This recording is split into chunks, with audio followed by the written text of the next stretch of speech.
A new study shows the number of kids with concussions may be much higher than the number recorded. Nearly 500,000 children go to the ER every year for concussions, but that number is nowhere near the actual number of cases, according to research. Attorney General Loretta Lynch traveled to Orlando today, visiting the scene of the horrific nightclub shooting. Lynch is also holding a press briefing, providing an update into the Pulse nightclub investigation. The nation's highest-ranking law enforcement officer is bringing $1 million with her, covering the overtime costs of local and state officials helping with this investigation. Lynch says investigators are reviewing all aspects of this case. Lynch also met with the victims, their families, and first responders who risked their lives to save people inside the Pulse nightclub. The race in the general election is heating up, and the Clinton campaign is putting major money into ads. The Democratic candidate has $117 million in TV ads. They'll run from this point to Election Day. Donald Trump has none right now. He hasn't bought any TV ads since May. But despite the low ad spending, Trump won the primaries. Pro-Trump groups have spent just over $2 million in ads supporting Trump. And the Kentucky clerk who refused to issue marriage licenses to same-sex couples is dropping her appeal to a federal court. Kim Davis was jailed for contempt of court for not issuing licenses in Rowan County, Kentucky last August. Davis says the Supreme Court decision concerning same-sex marriages was just a ruling and not a law. Her lawyer now says she's dropping her appeal because of a new law in Kentucky. The new law does not require clerk's name on marriage licenses. Teachers from across North Alabama are looking to UAH to improve their teaching skills. This week, UAH is hosting training for K-8 teachers from across the state. UAH is the first to start the Alabama Math, Science, and Technology Initiative. More than 1,700 teachers will benefit from this training this summer, either on campus or online. And we've seen some great weather for airplane travelers lately, but there may be a small chance of some rain come later this weekend, right, Austin? Yeah, I think you're right. We do have a decent chance for some afternoon showers. 4 people are dead after an interstate pileup in Florida. A semi-truck and at least half a dozen other vehicles were involved. All westbound lanes of Interstate 4 were shut down for several hours. A 12-year-old girl is among the 4 deceased. Well, if you're in Coleman County, you may see your internet working a whole lot faster pretty soon. Coleman industrial parks are now certified as AT&T Fiber Ready. The president of AT&T Alabama says the move helps drive job creation. All right, thank you, Maggie. Well, tomorrow marks the return of Amazon Prime Day. The media giant will offer more than 100,000 deals. It's their biggest discount event to date. Many believe this year's event will be much more successful. Authority figures and the general public in Athens all tell us there's a great relationship between the two groups, so they're having a unity rally to strengthen that bond. Speakers and members of the public say that's the purpose of bringing everyone together at Athens State University this evening. Stevenson's Police Chief Daniel Winters took the stand before a federal court for opening statements today. He stands accused of physically assaulting and beating a man placed under arrest. Winters allegedly allowed a man named Bobby Hicks to assault the victim. The two claim the man stole items from a funeral home that Hicks owns. Testimony will begin tomorrow morning at 9 at the federal courthouse here in Huntsville. Well, a mother is quickly separated from her newborn child after police discovered evidence of drug use. Authorities say 24-year-old Sabrina Cryer gave birth to a child in a church parking lot in Morgan County. And another woman in Hartselle now facing similar charges. 30-year-old Layla Nicole Smith also had a baby at the Decatur Morgan Hospital. She's now charged with chemical endangerment of a child. Congratulations to Elizabeth Patterson. She's the graduate student at UAH chosen to work with Bastion Technologies. BTF is a program designed for students to advance their education and develop new technologies. The mission is all about strengthening ties between institutions. They say being pregnant can be pretty stressful, but fortunately there are things that can help. Susan Hendricks explains in today's Health Minute. You're watching WCDX News first at 9. Welcome back to WCDX News at 9, and thank you so much for watching. I'm Jen Jacobson. Chase Gallimore has the night off. Now, you've probably heard of some of the rules about what you can and can't wear after Labor Day, but what happens if you break some of those rules? Here's our Ben Nandy.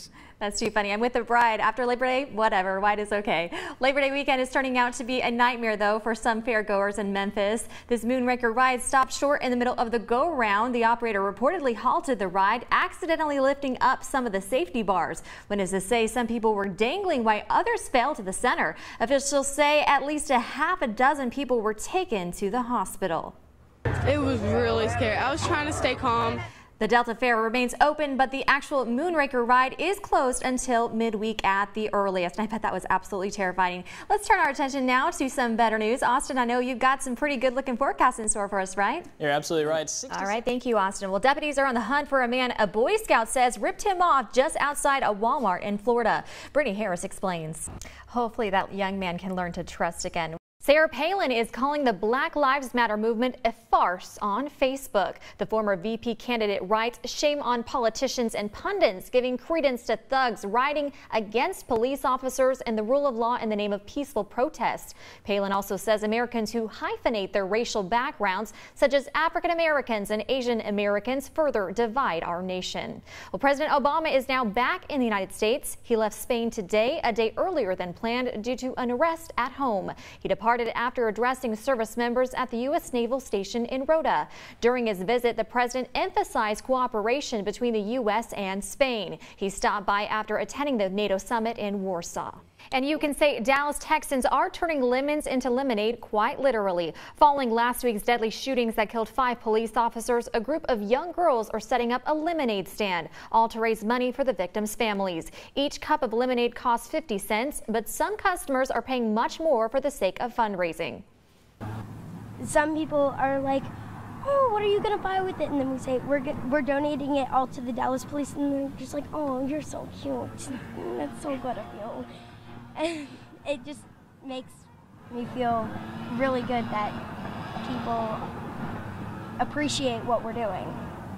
So far, the girls have raised about $4,000 for the officers' families.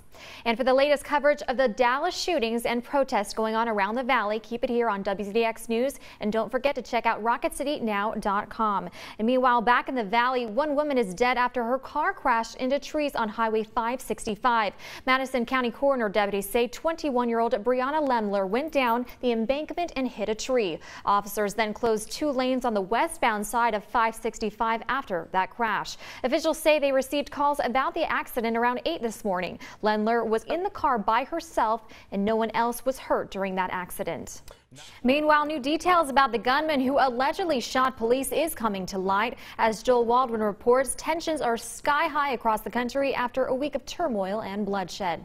Heated battle in Montgomery tonight all over this heated question. Should insurance companies be required to cover therapy for people with autism? 45 states have requirements, but Alabama does not. Lawmakers are debating legislation that would shift burden of funding expensive therapy from the schools to the insurance companies. Our Ben Nandy is finding this issue affects more than just the people with autism. Well, everybody's been talking about the heat, particularly the fact that we could be hitting the triple digits very soon, Maggie. Yeah, that's right, Jen. And although they're not sure if it's the elections or just the need to celebrate America's history of freedom. And speaking of freedom, everybody's probably crossing their fingers, hoping they'll see fireworks instead of rain, Maggie, but there might be a chance. It just depends, right?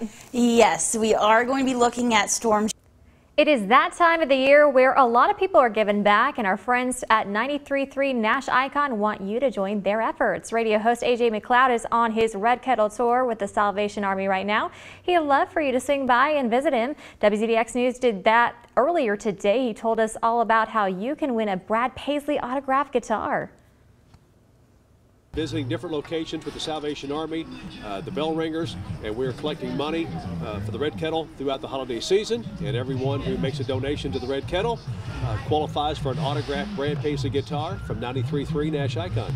Sounds like a fun time. Thank you so much to AJ for his efforts in our community. If you'd like to help others this holiday season, you still can. The cruise will be at Sam's Club from 10 to noon Saturday and at Walmart located at 8650 Madison Boulevard from 1 to 3. So let's hope it's going to be I mean, it's just going to be cold, right? So let's hope you'll wear a lot of layers, because Mo and I are talking about the runners, and they're just going to be so cold. Have to stretch extra before they run this weekend. Absolutely, yeah. No matter what you're doing. A low rolling roller coaster. You know, and it is sad that it's already, we're saying, warming up into the 50s. It's all relative, exactly. Yep. We'll have to bundle up by the fire. So is this that point where we need to and wear lots of sunscreen, but of course, enjoy America out there. Yeah, no matter what, rain or shine, you got to enjoy it. Absolutely. Let's hope it's going to not rain for the fireworks show. I know. Fingers crossed. Yes, exactly. Or ultimately save your life. And also some good advice. Pack along the sunscreen when you head outside. I still can't believe it takes just 10 minutes for the sun to damage your skin, Austin. You're absolutely right.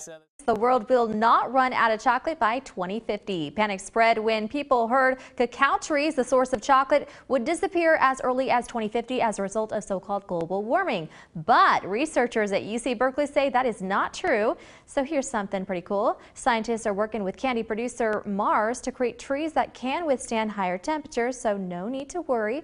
Chocolate definitely is here to stay, and I'm not gonna lie, that made my night because I can't imagine life without chocolate. I know, everyone needs chocolate in their lives. Yes, I need it. Don't you love it? I absolutely love it, but I feel good about it for the ladies because now us guys can buy you chocolate for Valentine's Day and all these other holidays. Absolutely, unless you're Austin, you don't eat chocolate. I still don't understand that. It's That's pretty crazy. weird. That's crazy.